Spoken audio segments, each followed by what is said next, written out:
خبردار،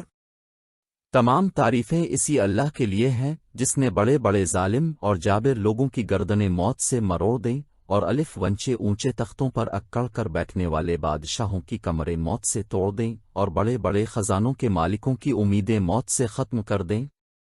یہ سب لوگ ایسے تھے جو موت کے ذکر سے بھی نفرت کرتے تھے، لیکن اللہ کا جب وعدہ موت کا وقت آیا تو ان کو گڑھے میں ڈال دیا اور اونچے محلوں سے زمین کے نیچے پہنچا دیا۔ بجلی الف ور قمقموں کی روشنی سے نرم بستروں سے قبر کے اندھیرے میں پہنچا دیا۔ غلاموں اور باندیوں سے کھیلنے کی بجائے زمین کے کیڑوں کے حوالے ہو گئے،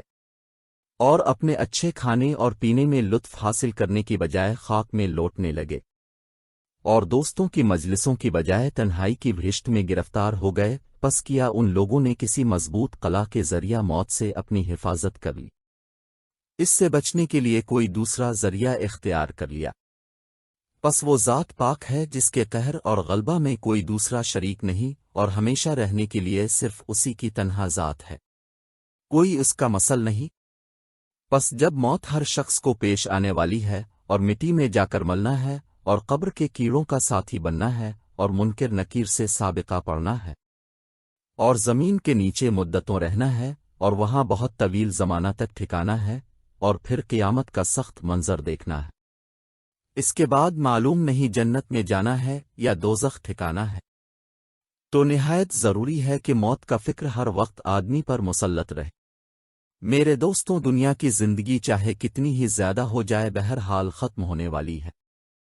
اور اس کا مال و متاع چاہے کتنا ہی زیادہ ہو جائے ایک دن چھوٹنے والا ہے۔ آخرت کی زندگی کبھی بھی ختم نہ ہونے والی ہے، اس کی نعمتیں ہمیشہ ہمیشہ رہنے والی ہیں۔ ایسی حالت میں کھلی ہوئی بات ہے کہ آدمی میں اگر ذرا سی بھی عقل ہو تو ایسی چیز کو اختیار کرنا چاہیے جو ہمیشہ اپنے پاس رہے گی،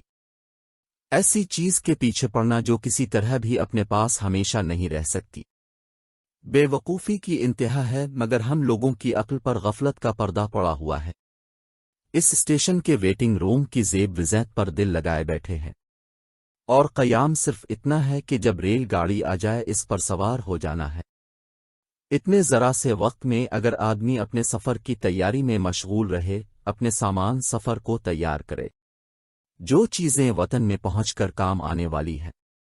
ان کو فراہم کرے، تو یقیناً اس کے لیے کارآمد ہے۔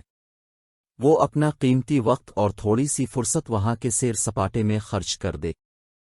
اپنا سامان بکھرا پڑا ہے اور خود و ٹینگ روم کی صفائی اور اس کے فرنیچر کو قرینہ سے رکھنے میں لگ جائے، یا اس سے بڑھ کر حماقت یہ کرے کہ اس میں لٹکانے کے واسطے آئینے اور نقشے خریدنے میں لگ جائے، تو اپنا سامان بھی کھوئے گا اور اپنی متاع بھی ضائع کرے گا۔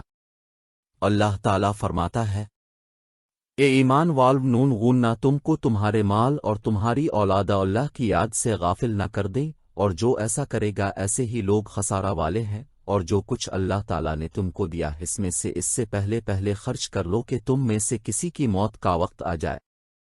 اور وہ کہنے لگے، اے میرے رب، مجھ کو تھوڑے دن کی مہلت اور کیوں نہ دی کہ میں خیرات کر دیتا اور نیک لوگوں میں ہو جاتا۔ اللہ تعالیٰ کسی شخص کو بھی جب اس کی موت کا وقت آ جائے ہرگز مہلت نہیں دیتا، اور اللہ تعالیٰ کو تمہارے سب کاموں کی خبر ہے۔ مال و متاع کی مشغول، اہل واول کی مشغول ایسی چیزیں ہیں جو اللہ جل شانہ کے احکامات کی تعمیل میں کوتاہی کا سبب بنتی ہیں۔ ایسا نہ ہو کہ دیکھتے آنکھوں اہل واول، مال متاع سب کو چھوڑ کر چل دو، آج مہلت ہے جو کرنا ہے کر لو، رنگا لینا چند یہ گندیلی ناسی، نہ جانے بلیلے پیا کس گھڑی، تو کیا کرے گی اری دن کے دن، تو دیکھا کرے گی کھڑی دن کے دن۔ میرے دوستوں اور بزرگوں، تم لوگوں پر اللہ تعالیٰ جل شانہ رحم کرے، اپنی غفلت سے ہوشیار ہو جاؤ، اپنی نیند سے بیدار ہو جاؤ، اس سے پہلے کہ یہ شور ہو جائے فلاں شخص بیمار ہو گیا ہے، مایوسی کی حالت ہے، کوئی اچھا حکیم بتاؤ، کبھی اپنے ڈاکٹر کو لا، پھر تمہارے لیے حکیم اور ڈاکٹر بار بار بلائے جائیں، اور زندگی کی کوئی بھی امید نہ دلائے، پھر یہ آواز آنے لگے کہ اس نے وصیتیں شروع کر دیں،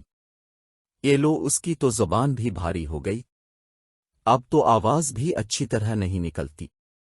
اب تو وہ کسی کو پہچانتا بھی نہیں، لمبے لمبے سانس بھی آنے لگے، قرا بھی بڑھ گئی، پلکیں بھی جھکنے لگیں۔ اس وقت تجھے آخرت کے احوال محسوس ہونے لگیں گے، لیکن زبان تتلا گئی، اب کوئی بات کے بھی نہیں سکتا۔ بھائی بند رشتہ دار کھڑے رو رہے ہیں، کہیں بیٹا سامنے آتا ہے، بیوی سامنے آتی ہے، مگر زبان کچھ نہیں بولتی۔ اتنے میں بدن کے اجزاء سے روح نکلنا شروع ہو جاتی ہے، اور آخر وہ تو نکل کر آسمان پر چلی جاتی ہے۔ عزیز و اقارب جلدی جلدی دفنانے کی تیاری شروع کر دیتے ہیں، عیادت کرنے والے رو دھو کر چپ ہو جاتے ہیں، دشمن خوشیاں مناتے ہیں، عزیز رشتہ دار مال بانٹنے میں لگ جاتے ہیں،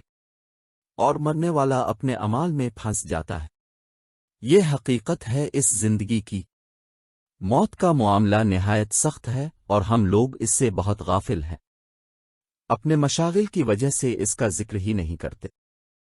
اگر کرتے بھی ہیں تو محض زبانی تذکرہ جو مفید نہیں، بلکہ ضرورت اس کی ہے کہ دل کو سب سے فارغ کر کے اس طرح سوچے کہ گویا وہ سامنے ہی ہے، جس کی صورت یہ کہ اپنے عزیز و اقارب اور جانے والے احباب کا حال سوچے کہ کیوں کر ان کو چارپائی پر لے جا کر مٹی کے نیچے داب دیا،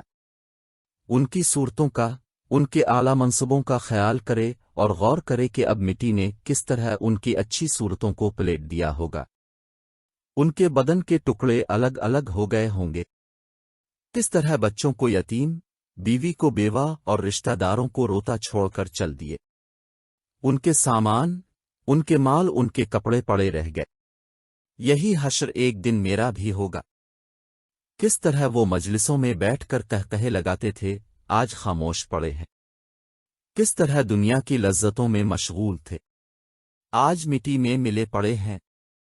کیسا موت کو بھلا رکھا تھا، آج اس کا شکار ہو گئے، کس طرح جوانی کے نشہ میں تھے، آج ہاتھ الگ پڑا ہے، پاؤں الگ پڑا ہے، زبان کو کیڑے چمٹ رہے ہیں، بدن میں کیڑے پڑ گئے ہوں گے، کیا کھل کھلا کر ہنستے تھے، آج دانت گرے پڑے ہوں گے، کیسی کیسی تدبیریں سوچتے تھے، برسوں کے سامان سوچتے تھے، حالانکہ موت سر پر تھی، مرنے کا دن قریب تھا، مگر انہیں معلوم نہیں تھا کہ آج رات کو میں نہیں ہوں گا۔ یہی حال میرا ہے، آج میں اتنے انتظامات کر رہا ہوں، کل کی خبر نہیں کیا ہوگا، آگاہ اپنی موت سے کوئی بشر نہیں، سامان 100 برس کا ہے، پل کی خبر نہیں۔ اب کتاب کو شروع کرنے سے پہلے ہم دعا کرتے ہیں کہ اللہ تعالیٰ اپنے لطف و کرم سے ہم سب کو جو ہر وقت معاصی اور دنیا میں ہی غرق رہتے ہیں، اپنی طرف رجوع کی توفیق عطا فرمائے، اور اس ناپاک دانیہ سے نفرت کا ذائقہ نصیب فرمائے، اور اس کتاب موت کا منظر ماں مرنے کے بعد کیا ہوگا کو دنیا بھر کے انسانوں کو پڑھ کر عمل کرنے کی توفیق عطا فرمائے۔ محتاج دعا خواجہ محمد اسلام۔